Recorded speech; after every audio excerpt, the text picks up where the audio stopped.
ചെയ്യുമാറാകട്ടെ. എൻ്റെ സാക്ഷ്യത്തിലേക്ക് കടക്കുന്നതിന് മുമ്പ് സർവശക്തനായ എൻ്റെ ദൈവത്തിന് എല്ലാ മഹത്വവും മാനവും അർപ്പിക്കുന്നു. ഇന്ന് ഈ ജൈറ മിനിസ്ട്രിയുടെ ഇന്നത്തെ ഈ സും മീറ്റിങ്ങിൽ ഞങ്ങളുടെ അനുഭവ സാക്ഷ്യവുമായിട്ട് നിങ്ങളുടെ മധ്യയായിരിക്കാൻ ദൈവം എൻ്റെ ജീവിതത്തിൽ തന്ന ഭാഗ്യത്തിനായി ദൈവത്തെ നന്ദി നിറഞ്ഞ ഹൃദയത്തോട് സ്തുതിക്കുന്നു, സ്തോത്രം ചെയ്യുന്നു. ആഹ് കൂടാതെ എന്നെ ശ്രവിക്കുന്ന എല്ലാ ദൈവമക്കൾക്കും ദൈവനാമത്തിൽ നന്ദിയും സ്നേഹവും അറിയിക്കുകയാണ്. നമ്മളെല്ലാവരെയും ദൈവം ഒരുപോലെ അനുഗ്രഹിക്കുമാറാകട്ടെ. എൻ്റെ പേര് ലിസി ജോയി. ഞങ്ങൾ കുടുംബമായിട്ട് യൂക്കയുടെ പ്രദേശത്തായിരിക്കുന്നു. ഞങ്ങൾക്ക് ഒരു മോളാണുള്ളത്. ഒരു സാധാരണ കർഷക കുടുംബത്തിലാണ് ഞാൻ ജനിച്ചു വളർന്നത്. എൻ്റെ അച്ഛനൊരു മലഞ്ചരക്ക് കച്ചവടക്കാരനായിരുന്നു. എൻ്റെ അമ്മ ഒരു കൃഷിക്കാരിയുമായിരുന്നു. ഞങ്ങളുടെ വീട്ടിൽ എല്ലാവിധ കൃഷികളും ഉണ്ടായിരുന്നു. കൂടാതെ എല്ലാവിധ കന്നുകാലികളും ഉണ്ടായിരുന്നു. ഞങ്ങളുടെ വീട്ടിലെ വിദ്യാഭ്യാസം എന്ന് പറയുന്നതിന് അതിന് അത്ര പ്രാധാന്യം അന്നത്തെ കാലത്ത് ഉണ്ടായിരുന്നില്ല. കാരണം സ്കൂൾ വിട്ട് വരുന്ന കഴിയുമ്പോഴേ ഞങ്ങൾ വീട്ടിലെ പണികളൊക്കെ ചെയ്യാനായിട്ട് സഹായിക്കണം. കൂടാതെ കൃഷി കാര്യങ്ങൾക്ക് വേണ്ടി സഹായിക്കണം, കന്നുകാലികളെ നോക്കാൻ വേണ്ടി സഹായിക്കണം. അങ്ങനെ ബദ്ധപ്പാടുകളുടെ ഒരു ബാല്യകാലമായിരുന്നു ഞങ്ങളുടെ ജീവിതത്തിൽ ഉണ്ടായിരുന്നത്. ഞങ്ങളുടെ വീട്ടിൽ ഞങ്ങൾ 5 പെൺപിള്ളേരാണ്. അത് കാരണം കൊണ്ട് ഞങ്ങളെ എത്രയും പെട്ടെന്ന് വിവാഹം കഴിച്ചയക്കണമെന്നൊരു ചിന്തയായിരുന്നു ഞങ്ങളുടെ അച്ഛനും അമ്മയ്ക്കും എപ്പോഴും ഉണ്ടായിരുന്നത്. അതിനുവേണ്ടി അവർ രാപകല് ജോലി ചെയ്തുകൊണ്ടിരുന്നു.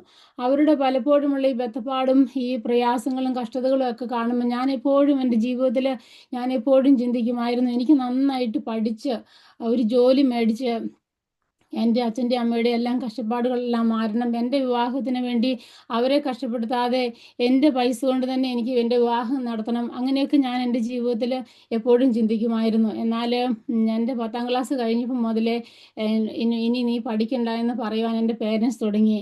എന്നാൽ ദൈവമക്കളെ ഞാനൊന്ന് പറയട്ടെ, ലോകസ്ഥാപനം മുമ്പേ എൻ്റെ ദൈവം എന്നെ കണ്ടു. എൻ്റെ അമ്മയുടെ ഉദരവത്തിൽ ഉരുവാകുന്നതിന് മുമ്പേ അവൻ എന്നെ അറിഞ്ഞു. അതുകൊണ്ടാണ് എനിക്കിന്ന് നിങ്ങളുടെ മധ്യേ ഈ സാക്ഷിയായിരിക്കാൻ സഹായിച്ചത്. ഒരു ജ്ഞാനായ കത്തോലിക്ക കുടുംബത്തിൽ ജനിച്ചു വളർത്തപ്പെട്ട 8 മക്കളിൽ ഒരാളായി എന്നെയും ആ കുരിശിലെ സ്നേഹം തേടിയെത്തി. ദൈവമക്കളെ, ഞങ്ങൾ നിന്നതല്ല, ഞങ്ങളെ ദൈവം നിർത്തിയതാണ്. മെഡിക്കൽ സയൻസ് പലപ്പോഴും ഞങ്ങളുടെ ആയുസ്സിന് തീർപ്പ് കൽപ്പിച്ചുകൊണ്ട് ഞങ്ങളെ മാറ്റിയിട്ടപ്പോൾ ഞങ്ങൾക്ക് ജീവൻ തന്ന് ഞങ്ങൾക്ക് വേണ്ടി സ്വന്തം ജീവനെ തന്ന് ഞങ്ങളെ വീണ്ടെടുത്തിയ ആ ദൈവം, ഞങ്ങളുടെ ജീവന്റെ വില അറിയുന്ന ആ ദൈവം സ്വർഗം ചായച്ച് ഇറങ്ങി വന്ന് പ്രവർത്തിച്ചതിന്റെ ഫലമായിട്ടാണ് ഇന്ന് ഞാൻ നിങ്ങളുടെ മധ്യയായിരിക്കുന്നത്. ആ ദൈവത്തിന്റെ അത്യന്ത ശക്തിയെക്കുറിച്ച്, അവന്റെ അത്ഭുത പ്രവർത്തികളെ കുറിച്ച്, ആ ദൈവത്തിന്റെ കരുതലിനെ കുറിച്ച്, ആ വലിയ സ്നേഹത്തെക്കുറിച്ച്, നമ്മളെക്കുറിച്ചുള്ള കർത്താവിന്റെ ആ വലിയ വിചാരത്തെക്കുറിച്ച് അതാണ് എനിക്കിന്ന് നിങ്ങളോട് പറയാനുള്ളത്. പല പ്രാവശ്യം ഞങ്ങൾ മരണകരമായ രോഗത്തിലൂടെ കടന്നുപോയി. മരണം ഞങ്ങളെ പിടിപെട്ടു. എന്നാൽ അതിൽ നിന്നെല്ലാം ദൈവം ഞങ്ങളെ വിടുവിച്ച വിടുതലിനാണ് എനിക്ക് നിങ്ങളോടൊന്ന് പറയാനുള്ളത്. യേശു മാറാത്തവൻ, അവൻ വാഗ്ദത്തങ്ങൾ വിശ്വസ്തനാണ്, വാക്ക് മാറാത്തവനാണ്. ആകാശവും ഭൂമിയും മാറിപ്പോയാലും അവനും അവൻ്റെ വചനങ്ങൾക്കും ഒരു മാറ്റവുമില്ല. ഞങ്ങളുടെ വിവാഹം നടക്കുമ്പോൾ ജോലിയോടുള്ള ബന്ധത്തിൽ ഞാൻ മാലദ്വീപ്സിലായിരുന്നു. അന്ന് അച്ചായന് സൗദി അറേബ്യയിലായിരുന്നു ജോലി. അച്ചായനും കല്യാണം കഴിഞ്ഞ് കുറച്ച് ദിവസം എന്നോട് കൂടി മാലദ്വീപ്സിലുണ്ടായിരുന്നു. അങ്ങനെ ഒരു ദിവസം ഞങ്ങൾ കൂട്ടുകാരൊക്കെ ഒരുമിച്ച് മറ്റൊരു ഐലൻഡിലേക്ക് പിക്നിക്കിന് പോകാനായിട്ട് യാത്രയായി. നല്ല കാലാവസ്ഥയിലാണ് ഞങ്ങൾ ബോട്ടിൽ കയറുന്നത്. നല്ല അന്തരീക്ഷം, നല്ല സന്തോഷം, ചിരി, കളി, തമാശ എല്ലാം ഉണ്ടായിരുന്നു. എന്നാൽ എല്ലാം പെട്ടെന്ന് നിലച്ച ഒരവസ്ഥയിലേക്ക് ഞങ്ങൾ കടന്നു വന്നു. ഞങ്ങൾ നടുക്കടലിലെത്തി. ശക്തമായ മഴയും കാറ്റും, ഞങ്ങൾ ശക്തമായ കൊടുങ്കാറ്റിൽപ്പെട്ടു. ഞങ്ങളുടെ ബോട്ട് ആടി ഉലയുന്ന അവസ്ഥയിലേക്ക് എത്തി. ഞങ്ങൾക്കൊന്നും കാണുവാനില്ല, എല്ലായിടത്തും ഇരുട്ടാണ്. ബോട്ട് മുങ്ങിപ്പോകുന്ന അവസ്ഥയിലേക്ക് എത്തി. എന്നാൽ ദൈവമക്കളെ, ആ സമയത്ത് ഞങ്ങളുടെ ബോട്ടിലുണ്ടായിരുന്ന എല്ലാവരും ദൈവത്തെ അലറി വിളിച്ച് കരഞ്ഞ ഒരവസ്ഥയാണ്. അങ്ങനെ ആ ചില നിമിഷങ്ങൾ അങ്ങനെ തന്നെ കടന്നുപോയി. മരണത്തെ മുഖാമുഖമായിട്ട് ഞങ്ങൾ കണ്ട ആ നിമിഷങ്ങൾ. എന്നാൽ അന്ന് ആ ഗലീല കടലിൽ ഇറങ്ങി വന്ന് കാറ്റിനെയും കടലിനെയും ശാന്തമാക്കി ആ ദൈവം ഞങ്ങളുടെ ബോട്ടിലും ഇറങ്ങി വന്ന് കാറ്റിനെയും കടലിനെയും ശാന്തമാക്കി ഞങ്ങൾ അക്കരെ എത്തി. എന്നാൽ എനിക്കൊന്നും ഇതിലൂടെ പറയാനുള്ളത്, ദൈവമക്കളെ, നമ്മുടെ ജീവിതമാകുന്ന ബോട്ട് പലപ്പോഴും ഇങ്ങനെ കൊടുങ്കാറ്റിൽ ആടി ഉലയുന്ന അവസ്ഥയാണ്. ഇപ്പം മുങ്ങിപ്പോകും എന്നുള്ള അവസ്ഥയിൽ എത്തുന്ന സമയങ്ങളുണ്ട് നമ്മുടെ ജീവിതത്തിൽ. എന്നാൽ അപ്പോൾ നമ്മൾ ആരെയാണ് വിശ്വസിക്കുന്നത്? ആരിലാണ് നമ്മുടെ ആശ്രയം വെച്ചിരിക്കുന്നത്? ആരാണ് നമ്മുടെ ജീവിതത്തിന്റെ അമരക്കാരൻ? അതാണ് പ്രത്യേകത. ഈ ആകാശത്തെയും ഭൂമിയെയും സകലത്തെയും സൃഷ്ടിച്ച ആ ദൈവത്തെങ്കിലാണ് നമ്മുടെ പ്രത്യാശയെങ്കിൽ, ആ ദൈവത്തിലാണ് നമ്മുടെ പ്രത്യാശ വെച്ചിരിക്കുന്നതെങ്കിൽ ആ ദൈവം തീർച്ചയായിട്ടും ഇറങ്ങി വന്ന് നമുക്ക് വേണ്ടി പ്രവർത്തിക്കുമെന്നുള്ളത് എൻ്റെ ജീവിതത്തിലെ അനുഭവമാണ്. അതിനുശേഷം അച്ചായൻ്റെ ലീവ് കഴിഞ്ഞ് അച്ചായൻ സൗദി അറേബ്യയിലേക്ക് കടന്നുപോയി. അവിടേക്ക് കടന്നു പോകുമ്പോൾ എന്നോടൊരു കാര്യം പറഞ്ഞു, എനിക്ക് നിന്നെ ഒരിക്കലും സൗദി അറേബ്യയിലേക്ക് കൊണ്ടുപോകാൻ പറ്റത്തില്ല, കാരണം എനിക്ക് അതിനുള്ള ശമ്പളവും ഫാമിലി വിസയും ഫാമിലി സ്റ്റാറ്റസും ഒന്നുമില്ല എന്ന്. എന്നാൽ ദൈവമക്കളെ, സകല അസാധ്യങ്ങളെ സാധ്യമാക്കുന്ന ദൈവം ഞങ്ങളുടെ ജീവിതത്തിൽ വലിയ അത്ഭുതം പ്രവർത്തിച്ചു. ആ അച്ചാൻ്റെ സൗദിയോട് ദൈവം ഇടപെട്ടു. ഞങ്ങൾക്ക് ഫാമിലി വിസ കിട്ടി. അച്ചാൻ അവിടെ ഒരു ക്ലിനിക്കിൽ പോയി ജോലി ചോദിച്ചു. ജോലി തരാമെന്ന് പറഞ്ഞു. അങ്ങനെ ജോലിയൊക്കെ ശരിയാക്കി പെട്ടെന്ന് ഞാൻ റിസൈൻ ചെയ്ത് അവിടുന്ന് മാൽദീവ്സിൽ നിന്ന് ഞാൻ സൗദി അറേബ്യയിലേക്ക് അച്ചാൻ്റെ ഇടയ്ക്കിലേക്ക് കടന്നുപോയി. അവിടെ ചെന്നപ്പോൾ ഞങ്ങൾക്ക് മനോഹരമായ ഒരു കൊച്ചു ചർച്ചുണ്ട്. വളരെ സന്തോഷപ്രദമായ ജീവിതം. ചെന്നപ്പോഴേ എൻ്റെ സർട്ടിഫിക്കറ്റ് ഒക്കെ കൊണ്ടുവന്ന് ക്ലിനിക്കിൽ ആ സൗദിയുടെ അടുത്ത് സബ്മിറ്റ് ചെയ്തു. അങ്ങനെ ഞങ്ങൾ ഒരാഴ്ച കഴിഞ്ഞ് പോയി. ആ ഒരാഴ്ച കഴിഞ്ഞ് ഞങ്ങൾ വീണ്ടും സൗദിയുടെ അടുത്ത് ഞങ്ങൾ കോൺട്രാക്റ്റ് സൈൻ ചെയ്യാനായിട്ട് ചെന്നു. അപ്പോഴത്തേക്കാണ് ഞങ്ങളുടെ ജീവിതത്തിലെ സന്തോഷങ്ങളെല്ലാം കെട്ടുപോയ അവസ്ഥ കടന്നു വന്നത്. ആ സൗദി ഞങ്ങളുടെ സാലറിയിൽ ഒത്തിരി മാറ്റം വരുത്തിയാണ്. ഏറ്റവും കുറഞ്ഞ സാലറിയാണ് പറഞ്ഞത്. അവൻ നേരത്തെ പറഞ്ഞിരുന്നതിനെക്കാട്ടിലും ഞങ്ങൾ വളരെ വിഷമത്തിലായി. എന്ത് പറയണം, എന്ത് ചെയ്യണമെന്ന് അറിയാൻ മേലാത്ത ഒരവസ്ഥ. എന്നാൽ അച്ഛൻ പറഞ്ഞു, ഞങ്ങൾ വീട്ടിൽ പോയിട്ട് ആലോചിച്ചിട്ട് തിരിച്ചു വരാമെന്ന് പറഞ്ഞു. അങ്ങനെ ഞങ്ങൾ വീട്ടിലോട്ട് തിരിച്ചു വന്നു. വീട്ടിലോട്ട് പോരുമ്പോൾ ഞങ്ങൾ രണ്ടുപേരും തമ്മിൽ സംസാരിച്ചിട്ടില്ല ദൈവമക്കളെ. കാരണം ഞങ്ങൾക്ക് വാക്കുകളില്ലായിരുന്നു. അന്ന് രാത്രി മുഴുവൻ ഞങ്ങൾ നെടുവീർപ്പുകൊണ്ട് ഞങ്ങൾ കഴിഞ്ഞുകൂടി. എന്നാൽ അച്ചായൻ ഒന്ന് തീരുമാനിച്ചു അവിടെ ജോലിക്ക് വിടുന്നില്ലെന്ന്. കാരണം ആ സൗദിയുടെ പേരിലേക്ക് ഞങ്ങളുടെ സ്പോൺസർഷിപ്പ് ചേഞ്ച് ചെയ്ത് കഴിഞ്ഞാൽ അവനിനി ഞങ്ങളോട് വീട്ടിൽ വന്ന് അവൻ്റെ വീട്ടിൽ നിന്ന് പണി ചെയ്യാൻ പറഞ്ഞാലും അവനാണ് നമ്മുടെ സ്പോൺസറെങ്കിൽ അങ്ങനെ ചെയ്യണം. അങ്ങനെ പല സമയത്തും അവിടെ സംഭവിച്ചിട്ടുണ്ട്. അതുകൊണ്ട് ഞങ്ങളിനി അവിടെ ജോലിക്ക് പോകുന്നില്ല എന്ന് തീരുമാനിച്ചു. അങ്ങനെ ഇരിക്കുമ്പോൾ ഇനി എന്താണ് നമ്മളുടെ മുമ്പിലുള്ളതെന്ന് ചിന്തിച്ചിരിക്കുമ്പോൾ ചർച്ചിൽ പലരും പറഞ്ഞു, ബ്രദർ ഒരു കാര്യം ചെയ്യും, മിനിസ്ട്രിയിൽ പോയി അന്വേഷിക്കുക, ചിലപ്പം അവിടെ വേക്കൻസി കാണുമെന്ന്. അങ്ങനെ ഞങ്ങൾ അവിടുത്തെ മിനിസ്ട്രിയിൽ പോയി ചോദിച്ചപ്പോൾ അവിടെ വേക്കൻസി ഉണ്ടെന്ന് പറഞ്ഞു. ഞാൻ ടെസ്റ്റും ഇൻ്റർവ്യൂ ഒക്കെ പെട്ടെന്ന് പാസ്സായി. അങ്ങനെ വീണ്ടും ഞങ്ങൾ വീണ്ടും ജോലിക്ക് വേണ്ടി കാത്തിരിക്കുക. അതൊരു ഭയങ്കര നീണ്ട കാത്തിരിപ്പായിരുന്നു. 6 മാസം. ഞങ്ങളുടെ കുടുംബജീവിതത്തിലെ സന്തോഷത്തിനും സാമ്പത്തികമായിട്ട് ഞങ്ങൾക്ക് ബുദ്ധിമുട്ടുകളെല്ലാം ഉണ്ടായി. ആ സമയത്ത് നല്ലൊരു ജോലി ഉണ്ടായിരുന്നു വിട്ടിട്ട് പോകുന്നത് കൊണ്ട്. കൂടാതെ ഞങ്ങളുടെ കുടുംബജീവിതത്തിലും ഞങ്ങളുടെ സന്തോഷത്തിനും എല്ലാം മാറ്റം വരുവാൻ ഇടയായി. തികച്ചും മരുഭൂമിയിലെ കരിഞ്ഞ ഒരവസ്ഥ. അച്ഛൻ രാവിലെ 7 മണിയാകുമ്പോൾ ജോലിക്ക് പോലെ രാത്രിയിലാണ് തിരിച്ചു വരുന്നത്. എനിക്കൊരു ഭാഷ അറിയത്തില്ല. എനിക്കൊരു മനുഷ്യനോടും ഇല്ല അവിടെ സംസാരിക്കാനായിട്ട്. പുറംലോകവുമായിട്ട് യാതൊരു ബന്ധവുമില്ല. അടച്ചിട്ട് ആ 4 ചുവരുകൾക്കുള്ളിലെ ജീവിതം. വെള്ളിയാഴ്ച ചർച്ചിലൊന്ന് കടന്നു പോകുന്നതല്ലാതെ ഞാൻ പുറം ലോകം കാണുന്നില്ല. അങ്ങനെ ഭയങ്കര ശൂന്യതയും അന്ധകാരവും നിറഞ്ഞ ഒരവസ്ഥ.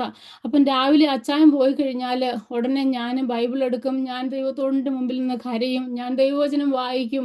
അങ്ങനെ ഞാൻ എൻ്റെ എല്ലാ ദുഃഖവും പ്രയാസങ്ങളും എല്ലാം ദൈവത്തോട് പറയാൻ തുടങ്ങി. അങ്ങനെ എനിക്ക് പറയാനും സംസാരിക്കാനും ഉള്ളത് ദൈവം മാത്രമായി. അങ്ങനെ ഞാൻ എൻ്റെ കഷ്ടതയിൽ എൻ്റെ ദൈവത്തോട് കൂടുതൽ അടുത്തു. പ്രിയ ദൈവമക്കളെ, ഈ മരുഭൂമിയിലെ ആ കരിഞ്ഞ അവസ്ഥ എൻ്റെ ജീവിതത്തിലും ആവശ്യമായിരുന്നു. എന്തുകൊണ്ടെന്നാൽ ഞാൻ സ്നാനപ്പെടുകയും സ്നാനപ്പെടുകയും ഒക്കെ ചെയ്തെങ്കിലും ദൈവവുമായിട്ടുള്ളൊരു പേഴ്സണൽ എൻകൗണ്ടറിലേക്ക് കടന്നു വരുവോ, ഒരു ആഴമായ ബന്ധത്തിലേക്ക് കടന്നു വരികയോ ചെയ്തിട്ടില്ലായിരുന്നു. നമ്മളുടെ ജീവിതത്തിൽ നമ്മളെ ദൈവം വിളിച്ചിരിക്കുന്നത്, നമ്മളെ നിത്യതയ്ക്കാണ് നമ്മളെ ദൈവം വിളിച്ചിരിക്കുന്നത്. അതുകൊണ്ട് അതിനുവേണ്ടി നമ്മൾ ഒരുങ്ങേണ്ടത് നമ്മുടെ ജീവിതത്തിൽ അത്യാവശ്യമാണ്. യേശു ഞാൻ പാപിയും ദ്രോഹിയുമായിരുന്നപ്പോൾ തന്നെയാണ് ദൈവം എന്നെ തേടി വന്നത്. ആ ദൈവം എൻ്റെ പാപങ്ങൾക്ക് വേണ്ടിയാണ് കുരിശിൽ മരിച്ചത്. ഈ ആകാശത്തിന് കീഴിൽ ഭൂമിയിൽ രക്ഷിക്കപ്പെടുവാൻ യേശുവിൻ്റെ നാമമല്ലാതെ മറ്റൊരു നാമമില്ലെന്നുള്ളത് ഗ്രഹിപ്പാന്, അതുപോലെ മനുഷ്യർക്കും ദൈവത്തിന് മധ്യേ ഒരു മധ്യസ്ഥന്, അത് യേശുക്രിസ്തു മാത്രമാണെന്ന് അതൊക്കെ ഗ്രഹിപ്പാൻ എൻ്റെ ജീവിതത്തിൽ തീർച്ചയായിട്ടും ഈ മരുഭൂമിയിലെ ആ കരിഞ്ഞ അവസ്ഥ ആവശ്യമായിരുന്നു. അങ്ങനെ നമ്മൾ ഈ ഭൂമിയിലേക്ക് നമ്മളെ ദൈവം വിളിച്ച് വേർതിരിച്ചിരിക്കുന്നത് ഈ ഭൂമിയിലെ എല്ലാ സുഖങ്ങളും സന്തോഷങ്ങളും അനുഭവിച്ച് ഇവിടെ തീർന്നു പോകാനുള്ള നിത്യതയ്ക്കാണ് നമ്മളെ ദൈവം വിളിച്ചിരിക്കുന്നത്. അതുകൊണ്ട് നിത്യതയിൽ നമ്മൾ എത്തണമെങ്കിൽ നമുക്ക് ദൈവവുമായിട്ട് ആഴമായ ഒരു ബന്ധം തീർച്ചയായിട്ടും ആവശ്യമായിരുന്നു. അങ്ങനെ ഞങ്ങൾ 6 മാസത്തെ നീണ്ട ആ കാത്തിരിപ്പിന് ശേഷം ഞങ്ങൾക്കൊരു പ്രതീക്ഷയില്ലാതെയായി.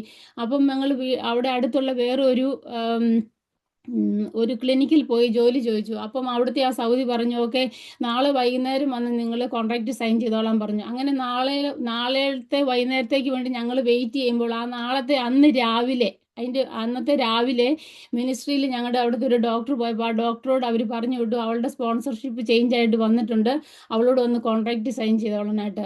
ഞങ്ങളുടെ ജീവിതത്തിൽ അപ്പം വലിയ സന്തോഷമുണ്ടായി. ദൈവമക്കളെ, ഞാൻ ഒന്ന് പറയട്ടെ, നമ്മുടെ കണ്ണുനീരിൻ്റെ മധ്യത്തിൽ ഇറങ്ങി വന്ന് നമുക്ക് വേണ്ടി പ്രവർത്തിക്കുന്ന ദൈവമാണ് നമ്മുടെ ദൈവം. നമ്മളെ ഒരിക്കലും പാതി വഴിയിൽ അവൻ ഇട്ടിട്ട് പോകുന്ന ദൈവമല്ല. നമ്മുടെ ശൂന്യതയുടെ നടുവിൽ ഇറങ്ങി വന്ന് നമ്മളെ കരം പിടിച്ച് നമ്മളെ നടത്തുന്ന ദൈവമാണ് നമ്മുടെ ദൈവം.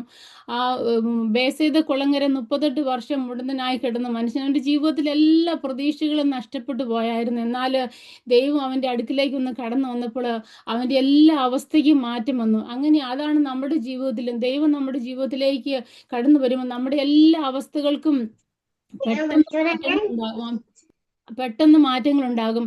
അങ്ങനെ അന്ന് എനിക്കൊരു കാര്യം മനസ്സിലായി, നിർണയപ്രകാരം വിളിക്കപ്പെട്ടവർക്കെല്ലാം ദൈവം നന്മയ്ക്കായിട്ട് കൂടിയായിരിക്കും വ്യാപരിക്കുമെന്ന്. എന്നാൽ ജീവിതത്തിൽ നമുക്ക് പല സമയത്തും പ്രയാസങ്ങൾ, ബുദ്ധിമുട്ടുകൾ ഉണ്ടാകുമ്പോൾ നമുക്കത് പെട്ടെന്ന് മനസ്സിലാകത്തില്ല. എന്നാൽ അത് പിന്നത്തേതിലാണ് നമ്മൾക്കത് മനസ്സിലാകുന്നത്. അന്ന് സൗദി സാലറി കുറച്ച് പറഞ്ഞപ്പോൾ ഞങ്ങൾക്ക് ഭയങ്കര വിഷമവും ബുദ്ധിമുട്ടും എല്ലാം വന്നു. എന്നാൽ ദൈവം നമ്മൾക്ക് വച്ചിരിക്കുന്നത് ഒരു കണ്ണ് കണ്ടിട്ടില്ല, ഒരു ചെവി കേട്ടിട്ടില്ല, ഒരുത്തിൻ്റെയും ഹൃദയത്തിൽ തോന്നിയിട്ടുമില്ല എന്നാണ് ദൈവവചനം പറയുന്നത്. അങ്ങനെ എനിക്ക് മിനിസ്ട്രിയിൽ തന്നെ എനിക്ക് നല്ല ഹൈ സാലറിയിൽ ജോലി കിട്ടി. അങ്ങനെ ദൈവം അനേക നന്മകൾ ഞങ്ങൾക്ക് വീണ്ടും അവിടെ തന്ന് ഞങ്ങളെ അവിടെ നിർത്തി. അങ്ങനെ ഞങ്ങൾക്ക് ദാനമായിട്ടൊരു കുഞ്ഞിനെ നൽകി, ഒരു മോളെ. എന്നാൽ മോളെ അവിടെ ഞങ്ങളുടെ കൂടെ നിർത്തുവാനായിട്ട് ഞങ്ങൾക്ക് സൗകര്യമില്ലായിരുന്നു. കാരണം ഞാൻ 15 ദിവസം അടുപ്പിച്ച് നൈറ്റ് ഡ്യൂട്ടി ചെയ്യണം. അച്ഛന് ബിസിനസ്സാണ്, അപ്പം നൈറ്റെല്ലാം യാത്ര ചെയ്യണം. അപ്പോൾ കുഞ്ഞിനെ നോക്കാനായിട്ട് ആരുമില്ല. അതുകൊണ്ട് അവൾക്ക് ഒരു 50 ദിവസം മാത്രം പ്രായമുള്ളപ്പോൾ ഞങ്ങൾ ബാംഗ്ലൂരിൽ കൊണ്ടുപോയി അപ്പച്ചൻ്റെയും അമ്മച്ചിയുടെയും അടുക്കൽ അവളെ വിട്ടിട്ട് പോയി. അങ്ങനെ പിന്നെ ഞങ്ങൾ എല്ലാ വർഷവും ലീവിന് ചെല്ലുമ്പം അവൾ ഞങ്ങളുടെ അടുത്ത് വരത്തില്ല. ഞങ്ങൾ പേരൻസാണ്, ഞങ്ങൾ അറിയത്തില്ല. ഞങ്ങൾക്ക് വല്ലാത്ത പ്രയാസവും ദുഃഖവുമാണ്. കാരണം അവളെ ഒന്ന് കൊഞ്ചിക്കാനോ ഞങ്ങളുടെ കൂടെ ഒന്ന് കടത്താനോ ഞങ്ങളുടെ മടിയിലൊന്ന് ഇരുത്താനോ അതൊക്കെ ഞങ്ങൾ ഒന്ന് ഉമ്മ വയ്ക്കാൻ, അതൊക്കെ ഞങ്ങളുടെ ജീവിതത്തിലെ അവകാശങ്ങളല്ലേ. പക്ഷെ എന്നാൽ അതെല്ലാം നിഷേധിക്കപ്പെട്ട അവസ്ഥയായിരുന്നു. അവൾ ഞങ്ങളെ അറിയത്തില്ല, ഞങ്ങളെ കാണുമ്പോൾ അവൾക്ക് പേടിയാ, അങ്ങനത്തെ അവസ്ഥ. അങ്ങനെ ഓരോ പ്രാവശ്യവും ലീവ് കഴിഞ്ഞ് ഞങ്ങൾ സൗദിയിലേക്ക് തിരിച്ചു പോകുമ്പോൾ ഞങ്ങൾ വളരെ വിഷമത്തോടെയാണ്, ഞങ്ങൾ കണ്ണുനീരോടെയാണ് തിരിച്ചു പോകുന്നത്. അങ്ങനെ അവൾക്കൊരു 4 വയസ്സ് കഴിഞ്ഞപ്പോഴത്തേക്കും ഞങ്ങൾ തീരുമാനിച്ചു നമുക്കിന്ന് റിസൈൻ ചെയ്ത് സൗദി അറേബ്യയിൽ നിന്ന് തിരിച്ച് ബാംഗ്ലൂരിലേക്ക് പോകാമെന്ന്. അങ്ങനെ ഞങ്ങൾ ഈ കുഞ്ഞിനെ ഓർത്ത് സൗദി അറേബ്യയിൽ നിന്ന് ഞങ്ങൾ തിരിച്ചു പോകാനായിട്ട് ഇരിക്കുമ്പം ദൈവം ഞങ്ങൾക്കൊരു വഴി ഈ UK വരുവാനായിട്ട് ഒരുക്കി. അങ്ങനെ ഞങ്ങൾ 2003 കുടുംബമായിട്ട് ഞങ്ങൾ UK കടന്നു വന്നു. ദൈവമക്കളെ, ഞാൻ ഒന്ന് പറയട്ടെ, UK ഞങ്ങൾ കടന്നു വരുമ്പം ഒന്ന് മാത്രമായിരുന്നു ഞങ്ങളുടെ മനസ്സിലുണ്ടായിരുന്നത്, ഈ കുഞ്ഞുമായിട്ട് വളരെ സന്തോഷപ്രദമായ ഒരു ജീവിതം നയിക്കണം. അത് മാത്രമായിരുന്നു ഞങ്ങൾക്കുണ്ടായിരുന്നത്. എന്നാൽ ദൈവത്തിൻ്റെ പ്ലാനും പദ്ധതികളും എല്ലാം എൻ്റയർലി ഡിഫറെൻ്റ് ആയിരുന്നു. ഞങ്ങളിവിടെ കടന്നു വന്നു, എനിക്ക് ജോലിയായി. അത് കഴിഞ്ഞ് 1 വർഷം കഴിഞ്ഞപ്പോഴത്തേക്കും ഞങ്ങൾ ന്യൂയോർക്ക് എന്ന് പറയുന്ന സ്ഥലത്തേക്ക് വന്നു. എനിക്ക് ഹോസ്പിറ്റലിൽ ജോലിയായി. ഞങ്ങൾ വീട് വാങ്ങിച്ചു, കുഞ്ഞിന് സ്കൂളായി, അച്ഛന് ജോലിയായി. ഞങ്ങൾക്ക് കൂടാതെ ഞങ്ങളുടെ വീടിൻ്റെ അടുത്ത് ഒരു ടിറ്റു എന്ന് പറയുന്ന ഒരു കൂട്ടു സഹോദരനെ കൂടി തന്നു.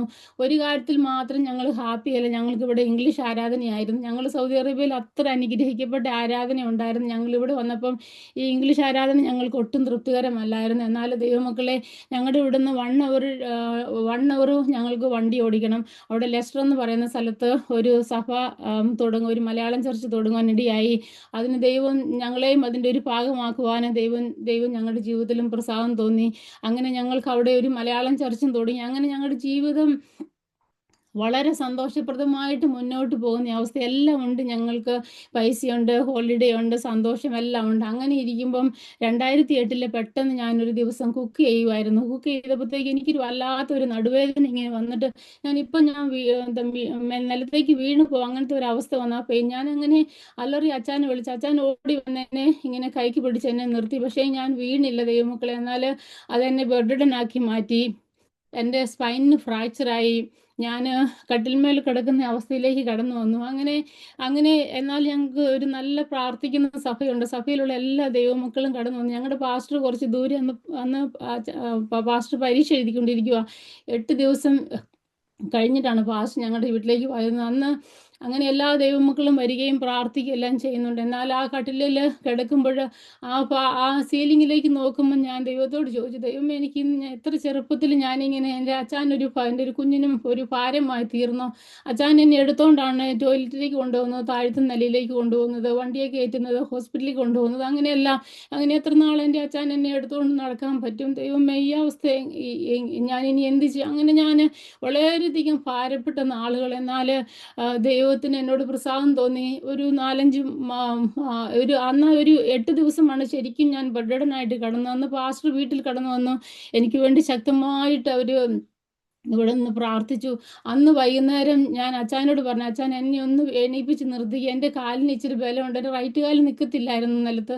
അങ്ങനെ എനിക്ക് ഇച്ചിരി ബലം തോന്നുന്നു, അച്ചാൻ എന്നെ ഒന്ന് പിടിച്ചേൽപ്പിച്ച് നിർത്തിക്കുക. അങ്ങനെ അച്ചാൻ എന്നെ പേടിച്ച് അന്ന് ഞാൻ ആദ്യമായിട്ട് എൻ്റെ റൈറ്റ് കാലിൽ നിന്നു. പക്ഷേ എങ്കിൽ ഒരു നോർമലായിട്ടുള്ള വാക്കിലേക്ക് കടന്നു വരാനായിട്ട് ഒരു 5 മാസത്തോളം എടുത്തു.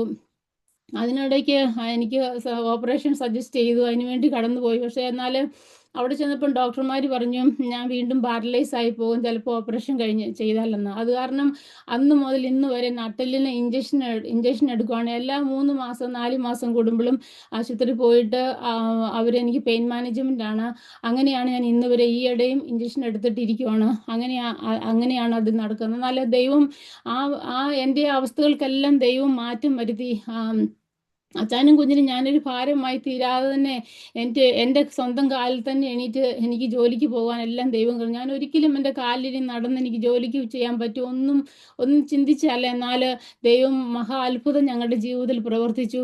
അങ്ങനെ ആ വേദനയും കാര്യങ്ങളുമായിട്ട് മുമ്പോട്ട് പോകുമ്പോഴാണ് ഞങ്ങളുടെ ഇവിടെ ഞാനിപ്പം പറഞ്ഞ ടിറ്റു എന്ന് പറഞ്ഞ സഹോദരൻ, ഞങ്ങളുടെ കൂട്ടു സഹോദരൻ, അവന് ദൈവം ഒരു കുഞ്ഞിനെ കൊടുത്തു. ആ കുഞ്ഞിന് 100 ദിവസം മാത്രം ബാക്കിയുള്ളപ്പോൾ ആ കുഞ്ഞ് ഈ ലോകത്തിൽ നിന്ന് മാറ്റപ്പെട്ടു. ഒരു കുഞ്ഞിനെയും കൊണ്ട് നാട്ടിലേക്ക് പേരൻസിൻ്റെ കൂടെ കുറച്ച് ദിവസം നിൽക്കാൻ വേണ്ടി കടന്നു പോയത്. എന്നാൽ അവർ തിരിച്ചു വരുമ്പം കുഞ്ഞിൻ്റെ പാസ്പോർട്ട് മാത്രമായിട്ടാണ് തിരിച്ചു വന്നത്. കുഞ്ഞ് പെട്ടെന്ന് നാട്ടിൽ അവന് 100-ാം ദിവസമായപ്പോൾ അവന് പെട്ടെന്നൊരു അസ്വസ്ഥതയുണ്ടായി. 4 മണിക്കൂറിനകം കുഞ്ഞ് ലോകത്തിൽ നിന്ന് മാറ്റപ്പെട്ടു. എന്നാൽ അത് ഞങ്ങളുടെ ജീവിതത്തിൽ തീരാ ദുഃഖമായി. ആ വേദന സഹിക്കാൻ കഴിയാതെ ഞങ്ങളങ്ങനെ ഇരിക്കുമ്പോഴാണ് ഒരു ഞായറാഴ്ച ഞങ്ങൾ ചർച്ചിൽ ഇരിക്കുമ്പോൾ എൻ്റെ തൊട്ടടുത്തിരിക്കുന്ന ഒരു സിസ്റ്റർ എണീറ്റ് സാക്ഷ്യം പറയുന്നു. നമ്മുടെ ഈ ചർച്ചിൽ അവരുടെ വീട്ടിലൊരു അമ്മാമ്മ വന്നു. ആ അമ്മാമ്മ ഒരു ദർശനം കണ്ടു. ആ ചർച്ചിൽ അല്ലെ ഒരു സിസ്റ്റർ വല്ലാതെ തീരെ സുഖമില്ലാതെ ആശുപത്രിയിൽ കിടക്കുന്നു. പാസ്റ്ററും മറ്റൊരു കുടുംബവും അല്ലാത്ത അവസ്ഥ കണ്ട് വിഷമിച്ച് നിൽക്കുന്ന ഒരവസ്ഥ. അതുകൊണ്ട് ദൈവമക്കളെല്ലാം പ്രാർത്ഥിക്കണമെന്ന് ആ സാക്ഷ്യം പറഞ്ഞ് ആ സിസ്റ്റർ അവിടെ ഇരുന്നപ്പോൾ മുതൽ എനിക്ക് വല്ലാത്തൊരു പ്രയാസം എൻ്റെ ജീവിതത്തിൽ. ഇറ്റ് ഈസ് യു അത് നീയാന്ന് എന്നോട് ഇങ്ങനെ ആരാണ്ട് പറയുന്ന ഒരു അവസ്ഥയിലേക്ക് കടന്നു വരും. അങ്ങനെ തന്നെ എനിക്കതുകൊണ്ട് ഭയങ്കര ഡിസ്റ്റർബൻസ് ആയി. അത് കഴിഞ്ഞ് പാസ്റ്റർ മെസ്സേജിന് കയറിയിട്ട് എനിക്ക് അതിനകത്ത് ശ്രദ്ധിക്കാൻ പറ്റുന്നില്ല. വല്ലാത്ത അവസ്ഥ. ഭയങ്കര എനിക്ക് എൻ്റെ ശരീരത്തിലൊക്കെ എന്തൊക്കെയോ ഒരു മാറ്റം വന്ന പോലെ എനിക്ക് തോന്നുന്നു. അങ്ങനെ ഞാൻ അവിടെ ഇരുന്നു. അപ്പം എന്നോട് തന്നെ ഞാൻ പറയുന്നുണ്ട്, എന്നെ ഞാൻ സമാധാനിപ്പിക്കുന്നുണ്ട്. അങ്ങനെ ഞാൻ മെസ്സേജിൽ ശ്രദ്ധിക്കാനായിട്ട് എന്നോട് സംസാരിക്കുന്നുണ്ട്. പക്ഷേ ഞാൻ അന്ന് ഭയങ്കര ഡിസ്റ്റർബ്ഡ് ആയിരുന്നു. അത് കഴിഞ്ഞിട്ട് എനിക്ക് വല്ലാത്ത എൻ്റെ പ്രയാസം എനിക്ക് അച്ചായനോടൊന്ന് പറഞ്ഞു. അതുകൊണ്ട് ഞാൻ പ്രെയർ കഴിഞ്ഞപ്പോൾ ഓടി അച്ചായൻ്റെ അടുത്തേക്ക് പോകാനായിട്ട് ചെല്ലുമ്പം ആ ദർശനം കണ്ട അമ്മാമ്മ അവിടെ നിന്ന് ഇങ്ങോട്ട് വരുന്നുണ്ട്. ആ അമ്മാമ്മ എന്നെ കണ്ടപ്പോൾ പറഞ്ഞു, ലിസി, ആ ദർശനം ഞാൻ നിന്നെയാണ് കണ്ടത്. നീ ആശുപത്രിയിൽ കടക്കയിൽ വല്ലാതെ കിടക്കുന്നു കണ്ടത്. പാസ്റ്ററും മറ്റേ ഫാമിലിയും കൂടെ നിന്നെ കാണാൻ വന്നതാ. നീ വല്ലാത്തൊരവസ്ഥയിലൂടെ കടന്നു പോകുന്നു. അതുകൊണ്ട് നീ പ്രത്യേകം പ്രാർത്ഥിക്കണമെന്ന് പറഞ്ഞു. അങ്ങനെ ദൈവമക്കളെ, അമ്മാമ്മ എന്നോട് അന്ന് പാസ്റ്റർ വന്ന് ആ ദർശനം കിട്ടി കഴിഞ്ഞ് പാസ്റ്റർ പറയുകയും ചെയ്തു, നിങ്ങൾ ദൈവമക്കൾ ആരും വിഷമിക്കേണ്ട. ദർശനം നേരത്തെ ദൈവം കാണിക്കുന്നത് നമുക്ക് വിടുതലുള്ളതുകൊണ്ട് അതുകൊണ്ട് എല്ലാവരും പ്രാർത്ഥിച്ചാൽ മതി. അന്ന് എല്ലാവരും പ്രാർത്ഥിക്കുകയും ചെയ്തു. അങ്ങനെ എനിക്ക് അന്നൊരു കുഴപ്പമില്ലായിരുന്നു. അത് കഴിഞ്ഞ് 2 ആഴ്ച കഴിഞ്ഞപ്പോഴത്തേക്കും എനിക്ക് വല്ലാത്ത ഒരു വയറ്റുവേദന തുടങ്ങി. ആ വയറ്റുവേദന ഇങ്ങനെ ഒരു 4 ആഴ്ചത്തേക്കും രാപകൽ വേദനയാണ്, ഒരു കൺട്രാക്ഷൻ പെയിനാണ്. അങ്ങനത്തെ അവസ്ഥയാണ്. ഭക്ഷണം കഴിക്കാൻ പറ്റുന്നില്ല, ഉറക്കാൻ പറ്റുന്നില്ല. പക്ഷെ എന്നാൽ ആ 4 ആഴ്ച ഞാൻ GPയുടെ അടുത്ത് കടന്നുപോയി. GP ഓരോരോ മരുന്നുകൾ മാറി മാറി തന്നു. പക്ഷെ അതൊന്നും ഫലമായില്ല. വല്ലാത്ത വേദന കൊണ്ട് നിൽക്കാൻ പറ്റാത്ത അവസ്ഥയിലേക്ക് വന്നപ്പം ഹോസ്പിറ്റലിൽ ANE പോയി. അങ്ങനെ ANE 2 പ്രാവശ്യം പോയി. അവിടെ അഡ്മിറ്റായി ഓരോ സ്കാൻ ചെയ്യും. അവർ പിറ്റേ ദിവസം തന്നെ അവിടെ നിന്ന് ഡിസ്ചാർജ് ചെയ്യും. അങ്ങനെ 2-ാം പ്രാവശ്യം ഡിസ്ചാർജ് വരുമ്പം എനിക്ക് വല്ലാത്ത വേദന കൊണ്ട് നിൽക്കാൻ പറ്റില്ല. അപ്പം ഞാൻ ഡോക്ടറോട് ചോദിച്ചു, ഡോക്ടർ നീ എന്നെ ഡിസ്ചാർജ് ചെയ്യുന്നതെന്ന്. അപ്പം പറഞ്ഞു, നീ ക്വയറി പെരിറ്റോണൈറ്റിസ് ആണെന്നും പറഞ്ഞു വന്ന് സ്കാൻ ചെയ്തപ്പോൾ നോർമൽ ആവുകൊണ്ട് നിന്നെ തിരിച്ചു വന്നു. അപ്പം ഞാൻ പറഞ്ഞു, പക്ഷേ എൻ്റെ വേദനയ്ക്ക് ഒരു മാറ്റമില്ലല്ലോ ഡോക്ടർ, നീ എന്തുകൊണ്ട് വേറെ ഇൻവെസ്റ്റിഗേഷൻ ചെയ്യാത്ത? അന്നേരം പറഞ്ഞു, ഇല്ല നീ അപ്പോൾ അവരെന്നെ ഒരു അറ്റൻഷൻ സീക്കറായിട്ടാണ് എന്നെ കാണുന്നത്. അപ്പോൾ എനിക്കത് വല്ലാത്ത ഹ്യൂമിലിയേഷനായി. ഞാനങ്ങനെ എനിക്ക് കട്ടിലിലൊന്ന് ഏറ്റിരിക്കാൻ പോലും പറ്റാത്ത അവസ്ഥയാണ്. ഞാനങ്ങനെ അവർ ഞാനും പറഞ്ഞു, എന്നാൽ ഓക്കെ അച്ഛൻ എൻ്റെ ഓൺ ദി വേയില്ല, അതുവരെ ഞാൻ ഈ കട്ടിലിലൊന്ന് കിടക്കട്ടെ. പക്ഷെ അവർക്ക് ബെഡ് വേണമെന്നും പറഞ്ഞ് അവരെന്നെ കട്ടിലിൽ നിന്ന് ഏൽപ്പിച്ച് എന്നെ ചെയറിൽ ഇരുത്തിയിട്ട് ആ ബെഡ് അവർ വേറെ പേഷ്യന് വേണ്ടി ചെയ്തു. എന്നെ അത് വല്ലാത്ത വിഷമിപ്പിച്ച്. എനിക്ക് ഭയങ്കര ഹ്യൂമിലിയേഷനായി. അങ്ങനെ ഞാൻ അച്ചായൻ വന്നപ്പം ഞാൻ പൊട്ടിക്കരഞ്ഞ് അച്ചായനോട് പറഞ്ഞു, നമുക്ക് പോകാം വീട്ടിൽ, ഞാനിനി ഒരിക്കലും ഹോസ്പിറ്റലിൽ വരത്തില്ല, മരിച്ചാൽ ഞാൻ വീട്ടിൽ കിടന്ന് മരിക്കത്തേ ഉള്ളൂ. അങ്ങനെ ഞങ്ങൾ വീട്ടിലോട്ട് പോകുന്നു. ദൈവമക്കളെ, എന്നാൽ അന്ന് ചർച്ചയിൽ നിന്ന് ഒത്തിരി പേര് എന്നെ കാണാൻ വന്നു. അവരെല്ലാവരും ഇവിടെ ഇരുന്ന് പ്രാർത്ഥിച്ചു. പ്രാർത്ഥനയൊക്കെ കഴിഞ്ഞ് അവർ പോകുമ്പോൾ വൈകുന്നേരം ഞാൻ ടോയ്ലറ്റിൽ പോകാനായിട്ട് കട്ടിലിൽ നെറ്റി ചെല്ലുമ്പോഴത്തേക്ക് എൻ്റെ രണ്ട് കൈയും കാലും എല്ലാം നിറച്ച് ഇങ്ങനെ ഭയങ്കര ഒരു ബ്ലഡിഷ് ആയിട്ടുള്ള റാഷസ് നിൽക്കുന്നു. അതിനകത്ത് നിന്ന് ഇങ്ങനെ ബ്ലഡ് ഇങ്ങനെ താഴോട്ട് വീഴുന്ന ഒരവസ്ഥ. ഇത് കണ്ടാൽ ഭയങ്കരമായിട്ടും പേടിക്കും. അങ്ങനെ ഞാൻ അച്ചാനെ പെട്ടെന്ന് വിളിച്ച്, അച്ഛാ ഇത് നോക്കി, ഇതൊരു 20 മിനിറ്റ് കൊണ്ട് വന്നത്, ഞാൻ കണ്ടില്ല എങ്ങനെ ഇതെൻ്റെ അപ്പ് കണ്ടപ്പോഴത്തേ അച്ഛാ നമുക്ക് പെട്ടെന്ന് ഹോസ്പിറ്റലിലേക്ക് റഷ് ചെയ്യാം. പക്ഷേ ദൈവമക്കളെ, വീണ്ടും അങ്ങോട്ട് പോകാൻ എനിക്ക് ഭയങ്കര മടിയായിരുന്നു. എന്നാലും വീണ്ടും അവിടെ പോയി. എന്നാൽ അവിടെ ചെന്നപ്പോഴൊരു ഡോക്ടർ അത് കണ്ടു. ആ ഡോക്ടർ ഒരു ഒറ്റ നോട്ടത്തിൽ തന്നെ അത് വാസ്കുലൈറ്റിസ് എന്ന് പറഞ്ഞൊരു രോഗമാണെന്ന് ഡയഗ്നോസ് ചെയ്യപ്പെട്ടു. അങ്ങനെ അങ്ങനെ എനിക്ക് അവിടെ ചെന്നപ്പോഴത്തേക്ക് എൻ്റെ വയറ്റിൽ നിന്ന് ബ്ലീഡിങ് തുടങ്ങി. ഞാൻ വല്ലാത്ത അവസ്ഥയിലേക്ക് കടന്നുപോയി. അപ്പോഴത്തേക്കും അന്നാണ് അവർ റിയലൈസ് ചെയ്യുന്നത്. അന്ന് വരെ അവരെന്നെ ട്രീറ്റ് ചെയ്തില്ല. എന്നാൽ ഞാൻ 2 പ്രാവശ്യം അവിടെ അഡ്മിറ്റ് ചെയ്തിട്ട് പോകുന്നതാണ്. അങ്ങനെ ആയപ്പോഴത്തേക്കും അതിന് പെട്ടെന്ന് അവർ ഡെർമറ്റോളജിസ്റ്റിനെ വിളിച്ചു. അവരെനിക്ക് ബയോപ്സി എടുത്ത് അവർ കൺഫേം ചെയ്തു ആ രോഗം തന്നെയാണെന്ന്. അത് കഴിഞ്ഞപ്പോഴത്തേക്കും എല്ലാ ട്രീറ്റ്മെൻറ്റും സ്റ്റാർട്ട് ചെയ്തു. പക്ഷേ ട്രീറ്റ്മെൻറ്റ് എന്ന് പറയുന്നത് ഇതൊരു ഓട്ടോണിമ്യൂൺ ഡിസീസാണ്, ഏറ്റവും റെയർ ഡിസീസ്. അതുകൊണ്ട് അതിന് മരുന്നില്ല. പക്ഷേങ്കിൽ അവർക്ക് ചെയ്യാവുന്ന എല്ലാ ട്രീറ്റ്മെൻറ്റും അവർ ചെയ്തു. എന്നാൽ എൻ്റെ എല്ലാ ഓർഗൻസും ഷട്ട് ഡൗൺ ചെയ്യാൻ തുടങ്ങി. നിങ്ങളൊക്കെ കേട്ടിട്ടുണ്ടായിരിക്കും ഒത്തിരി പേർക്ക് വാസ്കുലൈറ്റിസ്, ലൂപ്പസ് അങ്ങനെയൊക്കെയുള്ള, അത് ഓട്ടോണിമ്യൂൺ ഡിസീസ്, അതിന് മരുന്നില്ല. അതിന് പലരും രോഗം വന്ന് മരിക്കാറാണ് പതിവ്. അങ്ങനത്തെ ഒരു അവസ്ഥയിലേക്ക് മാറ്റി. അപ്പോൾ എൻ്റെ എല്ലാ ഓർഗൻസ് എല്ലാം ഷട്ട് ഡൗൺ ചെയ്ത് ഞാൻ ഭയങ്കര വല്ലാത്ത അവസ്ഥയിലേക്കായി. അങ്ങനെ മരണകരമായ ആ സ്റ്റേജിലേക്ക് കടന്നു വരുമ്പം ഡോക്ടർമാർ വന്ന് എക്സ്പ്ലെയിൻ ചെയ്തു, ഈ രോഗത്തിന് ഇന്ന് വരെ നമ്മൾ മരുന്ന് കണ്ടുപിടിച്ചിട്ടില്ല, ഇത് റെയറായിട്ട് വരുന്ന ഒരു അസുഖമാണ്. അതുകൊണ്ട് ചിലപ്പോൾ അവളുടെ കിഡ്നിയോ അല്ലെങ്കിൽ അവളുടെ ലങ്സോ നെക്രോസിസ് ആയിട്ടോ അല്ലെങ്കിൽ അവൾ ബ്ലീഡ് ചെയ്തോ മരിച്ചു പോകുന്നു. അങ്ങനെ അവരെന്നെ മരണത്തിനായിട്ട് വിധിക്കപ്പെട്ട് നടക്കുന്ന അവസ്ഥ. അപ്പം ചർച്ച് ഒരു ഉപവാസം പ്രഖ്യാപിച്ചു. ഞങ്ങളുടെ വീട്ടിൽ ശക്തമായിട്ടന്ന് ഉപവാസ പ്രാർത്ഥന നടന്നു. അന്ന് ദൈവമക്കളെ, ഞാൻ മരണത്തെ മുഖാമുഖമായി കണ്ട് അവരെനിക്ക് മോർഫിനെ തരുന്നു. അതെന്നെ വല്ലാതെ ഛർദ്ദിപ്പിക്കും. അങ്ങനെ എനിക്ക് മിണ്ടാനും പറയാനും ഒന്നും മേലാത്ത ഒരവസ്ഥയിലേക്ക് കണ്ടു. അന്ന് ഞാൻ മരണത്തെ മുഖമായി കണ്ട് എൻ്റെ കണ്ണടയ്ക്കാനായിട്ട് എനിക്ക് ഭയങ്കര ഭയമാണ്. കാരണം ഞാൻ കണ്ണ് അടച്ചു കഴിഞ്ഞാൽ പിന്നെ ഞാൻ ഈ ഭൂമി ഇനി കാണത്തില്ല എന്നുള്ള ഒരു ഇതിലേക്ക് വന്നു. ഞാൻ ദൈവസന്നിധിയിൽ എന്നെ സമർപ്പിച്ച് അന്ന് എൻ്റെ വീട്ടിൽ പ്രയർ നടക്കും. അജാനും ടിറ്റും അവിടുന്ന് പോരാൻ മേലാതെ അവരെൻ്റെ കൂടെ തന്നെ നിൽക്കും. അവർക്കും അറിയാം ചിലപ്പോൾ നാളെ എന്നെ കാണത്തില്ലെന്ന്. അങ്ങനെ അവർ വീണ്ടും നിൽക്കുക. ഞാൻ അവരോട് പറഞ്ഞു, വീട്ടിൽ ചർച്ചിൽ ഇങ്ങനെ പ്രയർ നടക്കുമല്ലേ, നിങ്ങൾ വീട്ടിലോട്ട്. പക്ഷെ അവർ നിൽക്കും. പിന്നെ എനിക്ക് പറയാനോ എടുക്കാനോ ഒന്നും ഇല്ലാത്ത ഒരവസ്ഥയിലേക്ക് വന്ന് അത്ര ടയേർഡാണ് ഞാൻ. അപ്പം ഞാൻ ദൈവസന്നിധിയിൽ എന്നെ ഏൽപ്പിച്ചു കൊടുത്തു മരണത്തിനായിട്ട്. ഞാനപ്പോൾ എൻ്റെ കുഞ്ഞിലേ മുതലുള്ള എല്ലാ കാര്യങ്ങളും ഞാൻ ചെയ്തിട്ടുള്ള പാപങ്ങൾ അതെല്ലാം എൻ്റെ മനസ്സിലേക്ക് എനിക്ക് സംസാരിക്കാനൊന്നും പറ്റത്തില്ലെങ്കിലും എനിക്ക് ഉള്ളിൽ ബോധമുണ്ട്. ഞാൻ അതെല്ലാം ദൈവസന്നിധിയിൽ കൊണ്ടുവന്നു. ദൈവത്തോട് ഞാൻ കരഞ്ഞു പ്രാർത്ഥിച്ചു, ദൈവമേ എന്നോട് ക്ഷമിക്കണം, എൻ്റെ സന്നിധിയിൽ എന്നെ ചേർക്കണമെന്ന്. അങ്ങനെ ഞാൻ പ്രാർത്ഥിച്ച് അങ്ങനെ എപ്പോഴോ ഞാനങ്ങ് ഉറങ്ങിപ്പോയി.